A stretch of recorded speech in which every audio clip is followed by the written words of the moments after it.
মাছ ধরা ছেড়ে অন্য পেশায় অন্য রাজ্যে পাড়ি দিচ্ছেন বহু মৎস্যজীবী। কেন এই সংকট? ফারাক্কা থেকে সাগরপাড়া। মৎস্যজীবীদের দুর্দিন কাটাতে এবার পথে নামবে দক্ষিণবঙ্গ মৎস্যজীবী ফোরাম। কোন পথে হবে সমাধান? জেলা জুড়ে কর্মসূচি নিয়েই বুধবার বহরমপুরে স্টুডেন্টস হেলথ হোমে হলো বিশেষ সভা। আমরা আমাদের মৎস্যজীবীদের যারা মাছ ধরেন, মানে নদী খাল বিল, যারা মাছ চাষ করেন, যারা মাছ বিক্রি করেন, এদের বিভিন্ন সমস্যা নিয়ে আমরা প্রচার অভিযান শুরু করেছি।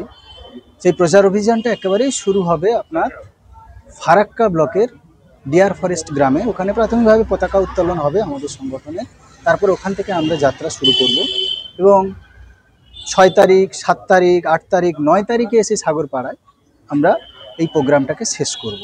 এদিনের সভায় নানান বিষয় তুলে ধরেন মৎস্যজীবী সংগঠনের মুর্শিদাবাদ জেলার পর্যবেক্ষক নারায়ণ দাস, মৎস্যজীবীদের সংশ্লিষ্ট জাতীয় সংগঠনের সভাপতি প্রদীপ চৌধুরী, বিজ্ঞানী সূর্যেন্দু দেশ সহ অন্যান্য বিশিষ্ট ব্যক্তিবর্গ। আমি যে মুর্শিদাবাদ নিয়ে কাজ করতে গিয়ে যতটুকু বুঝেছি, তারা মৎস্যজীবীদের জীবিকা ছেড়ে, তাদের 5-7 পুরুষের মাছ ধরা ব্যবসা ছেড়ে, সেই জীবিকা ছেড়ে তারা ভিন রাজ্যে পাড়ি দিচ্ছে জীবিকা অর্জনে।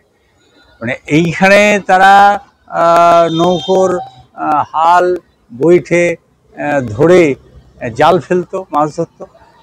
ঠিক বিপরীত ধর্মী কোনো জীবিকার তাগিদে তারা ভিন রাজ্যে যাচ্ছে, যার সঙ্গে মাছ ধরার কোনো সম্পর্কই নেই, এবং তাদের খুব দুর্দিন চলছে। মুর্শিদাবাদ জেলার বিভিন্ন ব্লকের বহু মৎস্যজীবীও এদিনের সভায় অংশ নেন। মৎস্যজীবীদের জীবন জীবিকার জন্য 4 দিন ধরে জেলা জুড়ে একটি বিশেষ প্রচারাভিযান চলবে। উদ্দেশ্য জলাশয় ও মৎস্য সম্পদের অধিকার, জীবিকা সুরক্ষা, সরকারি প্রকল্পের সুষম বন্টন, মৎস্যজীবীদের শক্তিশালী করা। এমনটাই দাবি দক্ষিণবঙ্গ মৎস্যজীবী ফোরামের।